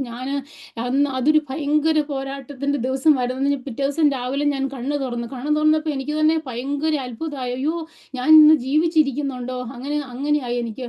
അപ്പം എനിക്ക് കുറച്ചും കൂടെ തലേ ദിവസത്തേക്ക് ഇച്ചിരി കൂടെ എനിക്ക് മിണ്ടാനും ഒക്കെ പറ്റി, എനിക്ക് കട്ടിലൊന്ന് ഏറ്റിരിക്കാൻ എനിക്ക് തോന്നുന്നു. അതൊരു ഭയങ്കര പോരാട്ടമായിരുന്നു അന്ന് ആ പ്രയർ നടന്നപ്പോൾ. അതെനിക്കൊരു വലിയ വിടുതലായിരുന്നു ദൈവമക്കളെ. അത് കഴിഞ്ഞ് പിന്നെ ഞാൻ ഒത്തിരി നാൾ ആ രോഗത്താൽ ഒരു ബുദ്ധിമുട്ടുകളുണ്ടായി. വീണ്ടും എനിക്കത് എൻ്റെ ജോയിൻസിനെല്ലാം ഇതുകൊണ്ട് സ്പ്രെഡ് ചെയ്തു. എൻ്റെ വയറ്റിൽ അങ്ങനെയെല്ലാം ഒത്തിരി നാൾ എൻ്റെ ഹാർട്ട് ബീറ്റ് എല്ലാം 140-150 ആയി. എൻ്റെ ഹാർട്ടും എൻ്റെ കിഡ്നി എല്ലാം ഷട്ട് ഡൗൺ ചെയ്യുന്ന അവസ്ഥയിലായിരുന്നു ആ സമയത്ത്. അങ്ങനെ അതിൽ നിന്ന് വിടുതൽ പ്രാപിക്കുന്നതിന് വേണ്ടി 6 മാസത്തോളം എടുത്തു. പക്ഷേ ഇനി ഒരിക്കലും ഞാൻ ഈ യൂണിഫോം ഇട്ട് ഒരു ജോലിക്ക് ഇറങ്ങത്തില്ല എന്ന് ഞാൻ വിഷമിച്ച നാളുകൾ. എന്നാൽ ദൈവത്തിൻ്റെ മഹാത്ഭുത പ്രവൃത്തി, 6 മാസം കഴിഞ്ഞ് ഞാൻ വീണ്ടും ജോലിയിലേക്ക് പോയി. അവിടെ ചെന്നപ്പോൾ എനിക്ക് 2 മണിക്കൂറാണ് അവർ അവരെനിക്ക് ജോലി തന്നു. എൻ്റെ ഹോസ്പിറ്റലിലുള്ളവർ, എൻ്റെ മാനേജ്മെൻ്റ് എല്ലാം എന്നെ ഒത്തിരി സഹായിച്ചു. 1.5 മണിക്കൂർ, 1 മണിക്കൂർ ഞാൻ ആദ്യം ജോലി ചെയ്യണം, അരമണിക്കൂർ പിന്നെ എനിക്ക് ബ്രേക്ക്, പിന്നെ അരമണിക്കൂർ കൊണ്ട് ജോലി ചെയ്യണം. എന്നാൽ ദൈവമക്കളെ ഒന്ന് ഞാൻ പറയട്ടെ, ആ 1 മണിക്കൂർ അരമണിക്കൂർ ഒന്നും നിൽക്കാൻ എനിക്ക് പറ്റത്തില്ല. എനിക്ക് അത്ര അവസ്ഥ, എൻ്റെ ഹാർട്ട് ബീറ്റൊക്കെ അത്ര ഹൈ, എനിക്ക് ടയേർഡായിട്ട് എനിക്ക് ഏറ്റി നിൽക്കാനോ ഒന്ന് യൂണിഫോം ഇട്ട് അവിടം വരെ ഒന്ന് പോകാനോ ഒന്നും പറ്റാത്ത അവസ്ഥ. എന്നാൽ എനിക്ക് വയ്യാതെ വരുമ്പോൾ ഞാൻ ആ ബാത്റൂമിൽ കയറി ഞാനിങ്ങനെ പ്രാർത്ഥിക്കും, ഞാൻ ദൈവത്തോട് കരഞ്ഞ് പ്രാർത്ഥിക്കും. ഞാൻ എന്നിട്ട് എന്നോട് തന്നെ ചോദിക്കും, നീ കേപ്പബിൾ ആണോ, ഇൻകേപ്പബിൾ ആണോ, നീ നിൻ്റെ കണ്ണുനീരെല്ലാം തുടച്ചിട്ട് ആരെയും കാണാതെ നീ പോയി ജോലി ചെയ്ത്. അങ്ങനെ ഞാൻ എന്നെ പറഞ്ഞ് ദൈവമക്കളെ ഞാൻ ശക്തിപ്പെടുത്തി. ഞാൻ ദൈവവചനം പറഞ്ഞ് ഞാൻ ദൈവത്തോട് ഞാൻ പറയും, ദൈവമേ നിൻ്റെ വചനമാ, ഭയപ്പെടേണ്ട, ഞാൻ നിന്നോട് കൂടെയുണ്ട്, ശ്രമിച്ചു നോക്കുകയാണ്, ഞാൻ നിന്റെ ദൈവമാവുന്നു, ഞാൻ നിന്നെ ശക്തീകരിക്കും, സഹായിക്കും, എൻ്റെ നീതിയുള്ള വലം കൈ കൊണ്ട് ഞാൻ നിന്നെ താങ്ങുമോ. ദൈവമേ, നീ എന്നെ നിന്റെ നീതിയുള്ള വലം കൈ കൊണ്ട് എന്നെ താങ്ങണമില്ല. എനിക്ക് അരമണിക്കൂറല്ല, എനിക്ക് 1.5 മണിക്കൂർ ഒന്നും നിൽക്കാൻ എനിക്ക് പറ്റത്തില്ല. അങ്ങനെ ഞാൻ ദൈവസന്നിധിയിൽ കരഞ്ഞ് പ്രാർത്ഥിച്ച് വീണ്ടും ശക്തി പ്രാപിച്ച് ഞാൻ ഈ ദൈവവചനം പറഞ്ഞ് ഞാൻ അങ്ങനെ പോകും. അങ്ങനെ എനിക്ക് അവർ 1 മാസമാണ് ആ 2 മണിക്കൂർ വന്നത്. പിന്നെ എനിക്ക് മീറ്റിംഗ് കഴിഞ്ഞപ്പോൾ വീണ്ടും എനിക്ക് അങ്ങനെ 1 മാസം കൂടെ തന്നു. അങ്ങനെ പിന്നെ അത് 3 മണിക്കൂറാക്കി, 4 മണിക്കൂർ, അങ്ങനെ ബിൽഡപ്പ് ചെയ്ത് 1 വർഷം കൊണ്ടാണ് ഞാൻ ഫുൾ ടൈമിലേക്ക് കടന്നത്. അങ്ങനെ ഞാൻ ഇനി എനിക്ക് നാട്ടിൽ പോകാൻ, എൻ്റെ മാതാപിതാക്കന്മാരെ ആരെയും കാണാൻ ഒരിക്കലും പറ്റത്തില്ല. അങ്ങനെ ഓർത്ത ദിവസങ്ങൾ, അതിൽ നിന്ന് റിക്കവർ ചെയ്തപ്പോൾ ഞങ്ങൾ നാട്ടിലൊന്ന് കടന്നു വന്നു. നാട്ടിലവിടുന്ന് കടന്നു വന്നപ്പോഴത്തേക്കും ഞങ്ങളുടെ അടുത്തുള്ള കൂട്ടു സഹോദരൻ്റെ ഭാര്യ 2ാമത് ഗർഭിണിയായിരുന്നു. അപ്പോൾ ഞങ്ങൾ നാട്ടിൽ നിന്ന് തിരിച്ച് ഇങ്ങോട്ട് പോരുന്ന സമയത്ത് ആ രണ്ടാമത്തെ കുഞ്ഞ് വെന്റിലേറ്ററിലാണെന്ന് കേട്ടുകൊണ്ടാണ് ഞങ്ങൾ അവിടുന്ന് യാത്ര ചെയ്യുന്നത്. എൻ്റെ ദൈവമക്കളെ ഒന്ന് പറയട്ടെ, ആ കുഞ്ഞും വെറും 88 ദിവസം മാത്രം അവൻ ജീവിച്ച് 65 ദിവസം അവൻ വെന്റിലേറ്ററിൽ കിടന്നവനും കർത്തസന്നിധിയിലേക്ക് ചേർക്കപ്പെട്ടു. എന്നാൽ ആ ദുഃഖം ഞങ്ങൾക്ക് സഹിക്കാൻ മേലാതെ, കുഞ്ഞുങ്ങളുടെ കണ്ണുനീര്, ദുഃഖങ്ങൾ, പ്രയാസങ്ങൾ, ആ മധ്യത്തിൽ ഞങ്ങൾ വളരെ ഭാരത്തോടെ പ്രയാസത്തോടെ ആയിരിക്കുമ്പോൾ അച്ഛനാണെങ്കിൽ ഒരു കഫും കോൾഡും, ഒരു 3 മാസത്തേക്ക് കഫും കോൾഡും. അപ്പോൾ ആ സമയത്തെല്ലാം ഞങ്ങൾ ഫാമിലി ഡോക്ടറിൻ്റെ അടുത്ത് പോവുകയും ആൻറ്റിബയോട്ടിക് കഴിക്കുകയൊക്കെ ചെയ്യും. എന്നാൽ ഒരു ദിവസം അത് 2013 ഞങ്ങൾ ചർച്ചിൽ പോകാനായിട്ട് അച്ഛൻ കുളിച്ചുകൊണ്ട് നിൽക്കുമ്പോൾ പെട്ടെന്ന് എന്നോട് പറഞ്ഞു, നീ ഓടിങ്ങി വന്ന, ഞാനിപ്പം ഈ ടബിനകത്ത് വീഴാൻ തുടങ്ങും, എനിക്ക് നിൽക്കാൻ പറ്റുന്നില്ല, അത്രയും വയ്യാതെ ഷോർട്ട് ബ്രീത്ത് തന്നു. ഞാൻ ഓടിച്ചെന്ന് അച്ഛനെ തോർത്ത് ഞാൻ ഹെൽപ്പ് ചെയ്ത് കൊണ്ട് കിടത്തി. കുറച്ച് അവിടെ കട്ടിലിൽ കടന്നു കഴിഞ്ഞപ്പം ബെറ്ററായി. പിന്നെ ഞങ്ങൾ ചർച്ചിൽ പോയി. പിറ്റേ ദിവസം രാവിലെ തിങ്കളാഴ്ച തന്നെ ഞങ്ങൾ ഹോസ്പിറ്റലിൽ പോയി ഡോക്ടറുടെ വിവരങ്ങളെല്ലാം പറഞ്ഞപ്പോൾ അവിടുന്ന് അവർ ചെസ്റ്റ് എക്സ്റേ എടുക്കാൻ പറഞ്ഞു. ചെസ്റ്റ് എക്സ്റേ അന്ന് തന്നെ എടുത്തു. ചൊവ്വാഴ്ച രാവിലെ തന്നെ ഡോക്ടർ ഞങ്ങളെ തിരിച്ചു വിളിച്ചു, റിസൾട്ട് പറയാനായിട്ട് പെട്ടെന്ന് വരാൻ പറഞ്ഞു. ഞങ്ങൾ അന്ന് ചെല്ലുമ്പം അവർ പറഞ്ഞു, അച്ഛനെ എക്സ്റേയിലൂടെ ഹാർട്ട് ഫെയിലിയറായിട്ട് ഡയഗ്നോസ് ചെയ്തു. ദൈവമക്കളെ, അങ്ങനെ അവർ ഹാർട്ട് ഫെയിലിയറായിട്ട് അന്ന് ഡയഗ്നോസ് ചെയ്ത് ഞങ്ങളുടെ ജീവിതത്തിലെ എല്ലാ അവസ്ഥകളും വീണ്ടും ഭയങ്കരമായിട്ട് മാറി. ജീവിതമെല്ലാം അപ്സൈഡ് ഡൗൺ ആയി. അച്ഛന് ഹാർട്ട് ഫെയിലിയർ ആയിരുന്നാൽ ആ വർഷം അവസാനം ആയപ്പോഴത്തേക്കും അച്ഛന് ചെസ്റ്റ് പെയിൻ വന്നിട്ട് ഹോസ്പിറ്റലിൽ അഡ്മിറ്റ് ആയപ്പോഴത്തേക്കും അവർ പല ഡയഗ്നോസുകളായി ചേർന്ന് ഓരോ ദിവസവും ഓരോ ഡയഗ്നോസിസ് ആണ് ഞങ്ങൾ പറയുന്നത്. ആദ്യം പറഞ്ഞ് അച്ഛന് TB കൊണ്ടാണ് ഇങ്ങനെ ഹാർട്ട് ഫെയിലിയർ വന്നത്. പിന്നെ പറഞ്ഞു അച്ഛന് ലങ് ക്യാൻസർ ആണ്. അങ്ങനെ അവർ ഹോസ്പിറ്റലിൽ നിന്ന് ഡിസ്ചാർജ് ചെയ്യാതെ അവിടെ കിടക്കും. അങ്ങനെ ഞങ്ങൾക്ക് 31 ഡിസംബർ വന്നു. അപ്പോൾ അച്ഛൻ പറഞ്ഞു, ഞാൻ ഒരു കാലത്തും ആണ്ടർതിയോഗം ഞാൻ മുടക്കിയിട്ടില്ല, ഞാൻ ഇനി ആശുപത്രിക്കാർ ഇവിടെ പറയുന്ന പോലെ കിടക്കത്ത്, എനിക്കിന്ന് രാത്രി ചർച്ചിൽ പോകണം, ഞാൻ ഇവിടുന്ന് തീർച്ചയായിട്ടും പോകുന്നു. അങ്ങനെ അവരോട് പറഞ്ഞ് അവിടുന്ന് ഞങ്ങൾ ഡിസ്ചാർജ് എടുത്ത് വീട്ടിൽ വന്നു. അന്ന് ഞങ്ങൾ ചർച്ചിൽ പോകുമ്പോൾ ഞങ്ങൾക്ക് ദൈവം ഒരു പ്രോമിസ് വേർഡ് വന്നു, നിനക്കെതിരായി വരുന്ന ഓരോ ആയുധവും ഫലിക്കുകയില്ലെന്ന്. ദൈവമക്കളെ, അന്ന് മുതൽ ഇന്ന് രാവിലെ ഞാൻ ആ വാക്യം എത്ര പ്രാവശ്യം പറഞ്ഞ് പ്രാർത്ഥിച്ചെന്ന് എനിക്കറിയത്തില്ല. അങ്ങനെ ഞാൻ അന്ന് മുതൽ ഞങ്ങൾ ആ വചനം പറഞ്ഞ് പ്രാർത്ഥിച്ചു. എന്നാൽ അനേക ആയുധങ്ങൾ ഞങ്ങൾക്ക് ആ വർഷം കടന്നു വന്നു. അവർ ആച്ചാൻ ഇഷ്ടംപോലെ ഇൻവെസ്റ്റിഗേഷൻ ചെയ്തപ്പോൾ എന്തുകൊണ്ടാണ് ഹാർട്ട് ഫെയിലിയർ വന്നതെന്ന് മനസ്സിലാകുന്നില്ല. എന്നാൽ അവർ ഒരു പ്രാവശ്യം പറഞ്ഞു അത് സാർക്കോഡോസിസ് ആണെന്ന് പറഞ്ഞ് അവർ ഹൈ ഡോസ് ഓഫ് സ്റ്റിറോയിഡ് കൊടുത്തു. അച്ഛൻ്റെ 2 കണ്ണിനും കാഴ്ചയില്ലാതെയായി ആ വർഷം. പിന്നെ ആ 2 കണ്ണിനും ഓപ്പറേഷൻ ചെയ്തു. അങ്ങനെ ഞങ്ങൾ വളരെ ദുഃഖത്തിലൂടെ കടന്നു പോകുമ്പം 2014 ഞങ്ങൾക്ക് വീണ്ടും ദൈവം പ്രോമിസ് വേർഡ് തന്നു. അവനെന്നെ വിളിച്ചപേക്ഷിക്കും, ഞാനവന് ഉത്തരം വരില്ല, കഷ്ടകാലത്ത് ഞാൻ അവനോട് കൂടെ ഇരിക്കും, ഞാനവനെ വിടുവിച്ച് മഹത്വപ്പെടുത്തുന്നു. ദൈവമക്കളെ, അന്ന് ദൈവത്തിൻ്റെ വചനം അത് മാത്രമാണ് നമ്മുടെ ജീവിതത്തിൽ ഒരു പ്രത്യാശ. അത് ഉരുവിട്ട് എപ്പോഴും പ്രാർത്ഥിച്ചുകൊണ്ടിരിക്കും. എന്നാൽ ആ വർഷം അച്ഛൻ അവർ ഡീഫിബ്രിലേറ്റർ ഇട്ടു. അച്ഛൻ അവിടുന്ന് സെപ്സിസ് ആയി ഹോസ്പിറ്റലിൽ അഡ്മിറ്റായി ഭയങ്കര പ്രോബ്ലംസിലൂടെ കടന്നുപോയി. എന്നാൽ ദൈവം ഞങ്ങളെ വീണ്ടും അതിൽ നിന്നൊക്കെ വിടുവിച്ചു. അങ്ങനെ 2015 ഞങ്ങൾ കടന്നു വന്നു. അങ്ങനെ ഓരോ സമയത്തേക്ക് വരുമ്പോഴും അച്ചാൻ ഡൗൺ ആയിക്കൊണ്ടിരിക്കുന്നു. അങ്ങനെ 2015 ഒരു ഉപവാസ പ്രാർത്ഥന ഞങ്ങളുടെ പാസ്റ്റർ ശക്തമായിട്ട് ദൈവവചനത്തിലൂടെ ഞങ്ങൾ ഇടപെട്ടു. പാസ്റ്റർ ഇങ്ങനെ പറഞ്ഞത്, നല്ല കുശവന്റെ കയ്യിലിരിക്കുമ്പോൾ തന്നെ ഉടഞ്ഞ പാത്രങ്ങളായിരുന്നു. ഒരു ഗ്ലാസ് ഇങ്ങനെ എടുത്ത് നമ്മുടെ കയ്യിൽ നിന്ന് താഴേക്ക് വീഴുമ്പോൾ അത് എത്ര ചെതറി പോകുന്നുവോ ആ രീതിയിൽ ചെതറിപ്പോയ മാനപാത്രങ്ങളായിരുന്നു. എന്നാൽ അത് അടിച്ചുകൂട്ടി വാരി ബിന്നിലേക്ക് ഇടാനേ പറ്റുന്നുള്ളായിരുന്നു. എന്നാൽ ആ നല്ല കുശവന് അത് റീമേക്ക് ചെയ്യാനായിട്ട് പ്രസാദം തോന്നി. എന്നാൽ ആ റീമേക്കിംഗ് അത്ര എളുപ്പമല്ലെന്ന് ദൈവമക്കൾ, തീർച്ചയായിട്ടും ആ റീമേക്കിംഗ് അത്ര എളുപ്പമല്ലായിരുന്നു. ആ 2015 ഞങ്ങൾ ഈ അച്ചിലൂടെ കൂടെ കടന്ന് കയറി ഇറങ്ങുന്ന അവസ്ഥയാണ് ഞങ്ങളുടെ ജീവിതത്തിൽ ഉണ്ടായിരുന്നത്. അങ്ങനെ ആ ആ അവസ്ഥയിലൂടെ ഞങ്ങൾ കടന്നുപോയി. 2016 ഞങ്ങൾ കടന്നു വന്നു. അപ്പം അന്ന് ഒരു ഉപവാസ പ്രാർത്ഥനയിൽ ഒരു പാസ്റ്റർ ശക്തമായിട്ട് ഞങ്ങളോട് ഇടപെട്ടു. ആ ആ ദൈവാത്മാവ് ഞങ്ങളോട് ഇടപെട്ടു ആ പാസ്റ്ററിലൂടെ. അന്ന് ഞങ്ങൾ ആകയാൽ ഞാൻ നിങ്ങൾക്ക് വേണ്ടി കരുതുന്നവനാകിയാൽ നിങ്ങളുടെ സകല ചിന്താകുലങ്ങളും എൻ്റെ മേൽ ഇട്ടുകൊള്ളുമെന്ന്. ദൈവമക്കളെ, ആ 2016 ഒരു ഭയങ്കര അവസ്ഥയിലേക്ക് ഞങ്ങൾ കടന്നു വന്നു. അച്ചാൻ ഓരോ ദിവസം ചെല്ലുന്തോറും താഴേക്ക് ഇങ്ങനെ കടന്നു വരുന്ന അവസ്ഥയാണ്. വേഴ്സായി കൊണ്ടിരിക്കുന്നു. ഷോർട്ട് ഓഫ് ബ്രീത്ത്, അങ്ങനെ എല്ലാം പ്രയാസങ്ങൾ, നടക്കാനായിട്ടുള്ള ബുദ്ധിമുട്ടുകൾ വന്നുകൊണ്ടിരിക്കുന്നു. അങ്ങനെ ഇരിക്കുമ്പം അച്ചാനെ അവർ ഹാർട്ട് ട്രാൻസ്പ്ലാന്റ് ചെയ്യുന്നതിന് വേണ്ടി റെഫർ ചെയ്തു. ആ ഹോസ്പിറ്റലുകാർ ഞങ്ങളെ എല്ലാം 3 മാസവും കൂടുമ്പോഴും വിളിക്കും. അവർ ഞങ്ങൾക്ക് ഇൻവെസ്റ്റിഗേഷൻ എല്ലാം ചെയ്യും. അങ്ങനെ അവിടെ ചെക്കപ്പ് ചെയ്യാൻ തുടങ്ങി. അങ്ങനെ ആ 2016 കടന്നു വന്നപ്പം ഇവിടെയുള്ള ഡോക്ടർമാർ അച്ചാനെ ഡയഗ്നോസ് ചെയ്തു. പറഞ്ഞു, ഇനി അച്ചാൻ 6 മാസത്തേക്ക് ജീവിച്ചിരിക്കുള്ളെന്ന്.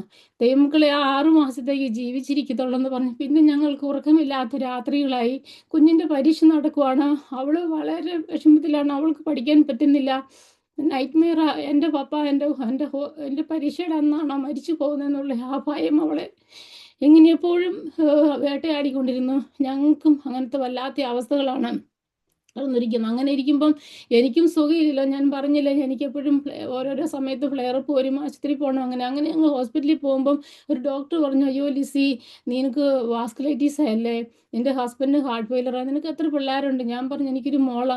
അയ്യോ, കൊച്ചിൻ്റെ കാര്യം ഭയങ്കര കഷ്ടമാണല്ലോ, അവൾ അനാഥയായി പോകും. അങ്ങനെ പറഞ്ഞു ആ ഡോക്ടർ. പലപ്പോഴും ദൈവമക്കളെ, നമ്മൾ ഓരോ മനുഷ്യരോട് സംസാരിക്കുമ്പം അവരെ അത് എന്തുമാത്രം അഫക്റ്റ് ചെയ്ത് നമ്മൾ മനസ്സിലാക്കുന്നില്ല.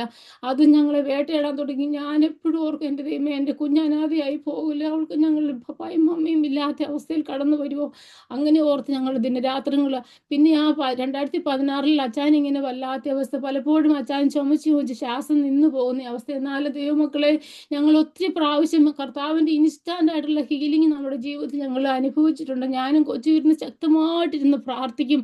അപ്പം പപ്പ ഒരു ബ്രീത്ത് എടുക്കും. അങ്ങനെ പല പ്രാവശ്യം ഞങ്ങൾ കണ്ടിട്ടുണ്ട്. പിന്നെയാണെങ്കിൽ അങ്ങനെ ഞങ്ങൾ ഡ്യൂട്ടിക്ക് പോകാനായിട്ട് എനിക്ക് ഭയമായി.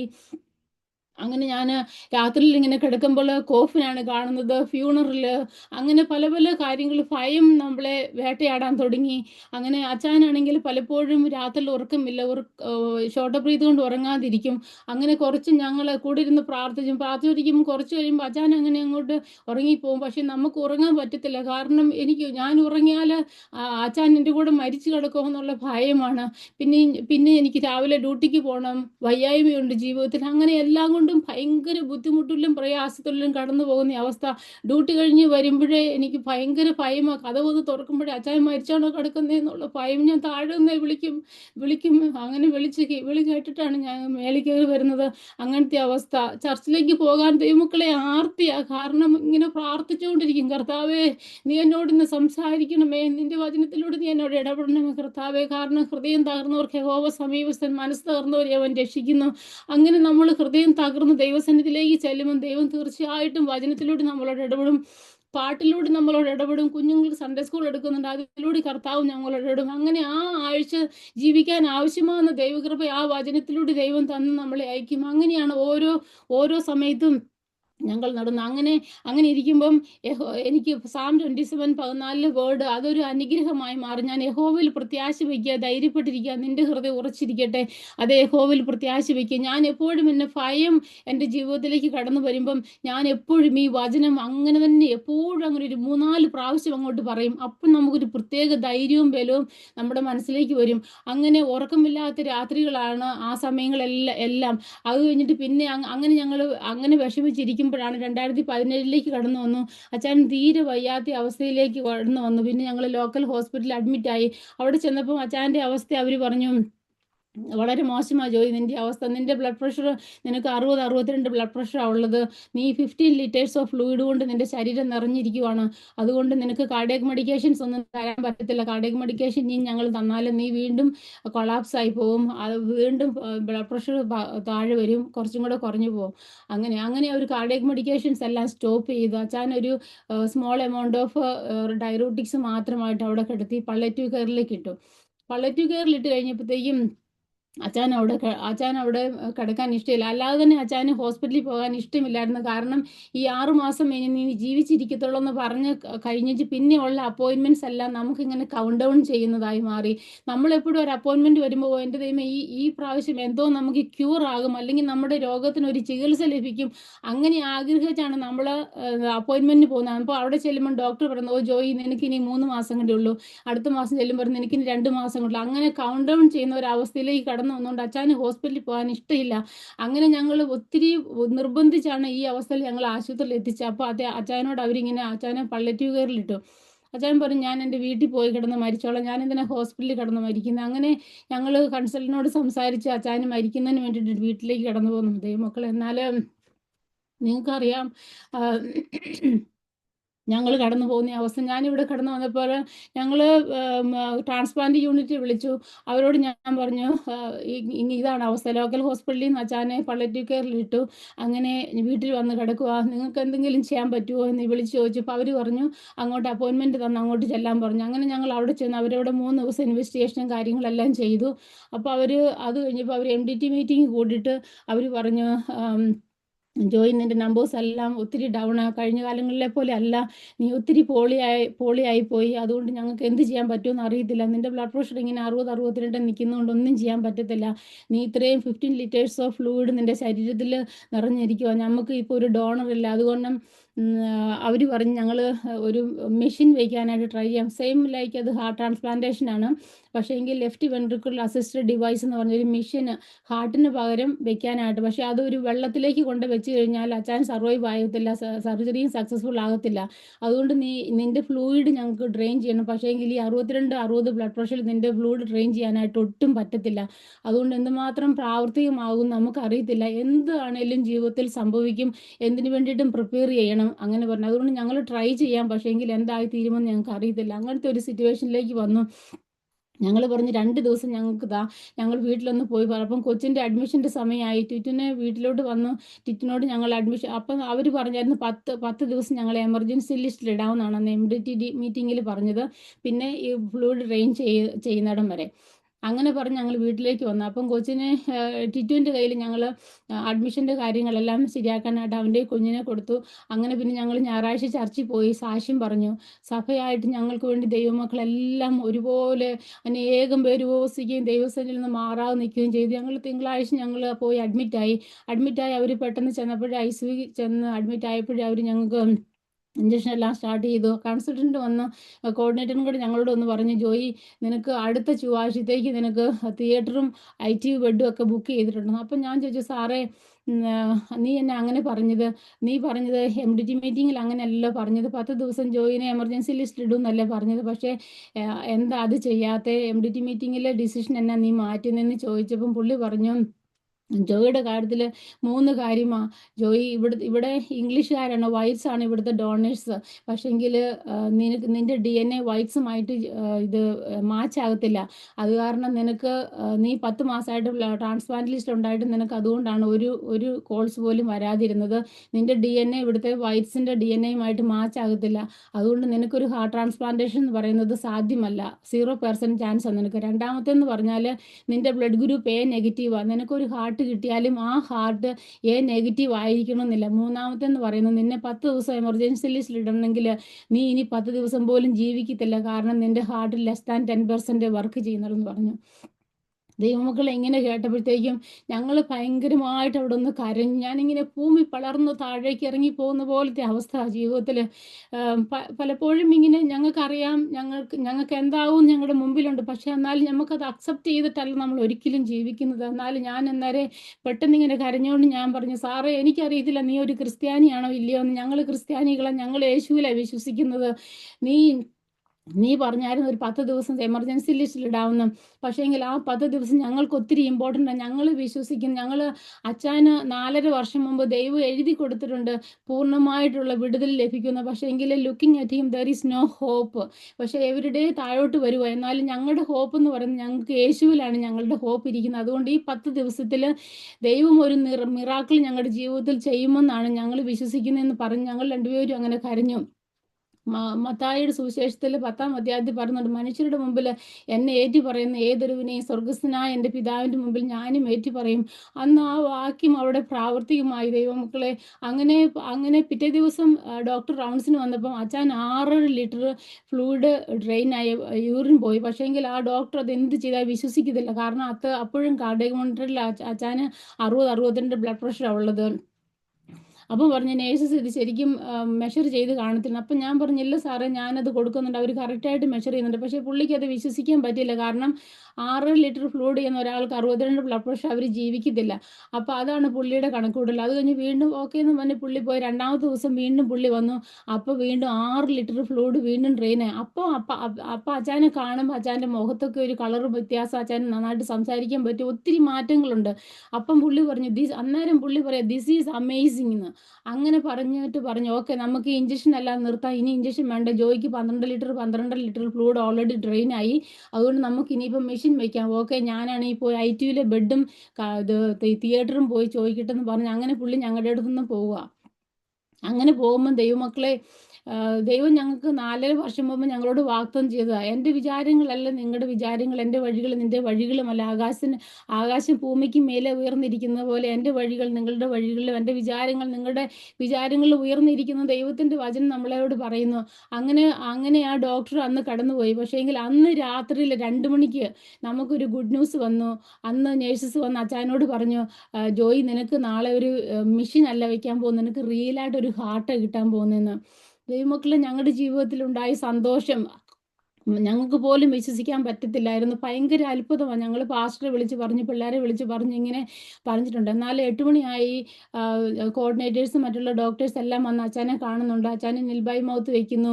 പിന്നെ അവർ BBC-കാർ ഞങ്ങളെ ഫിലിം ചെയ്യാനായിട്ട് വന്നു. അപ്പം അവർ ഞങ്ങളോട് ഞങ്ങൾ ഫിലിം ചെയ്തോട്ടെ എന്ന്. അപ്പം ഞങ്ങൾ പറഞ്ഞു സ്റ്റുഡൻസിനൊക്കെ പഠിക്കാനായിട്ടുള്ള ഒരു അവസരം ഉണ്ടെങ്കിൽ അതിന് ഞങ്ങൾക്ക് കുഴപ്പമില്ല, ഫിലിം ചെയ്തോളാൻ പറഞ്ഞു. അവർ ഞങ്ങൾക്ക് ഒരു മെഷീൻ്റെ ഒരു ലീഫ്ലെറ്റ് തന്നു. എന്നാൽ ഞങ്ങളോട് അവർ പറഞ്ഞിരിക്കുന്ന ഓരോ ശകലം പോലും എക്സൈറ്റ്മെൻറ്റ് ഉണ്ടാകരുത്.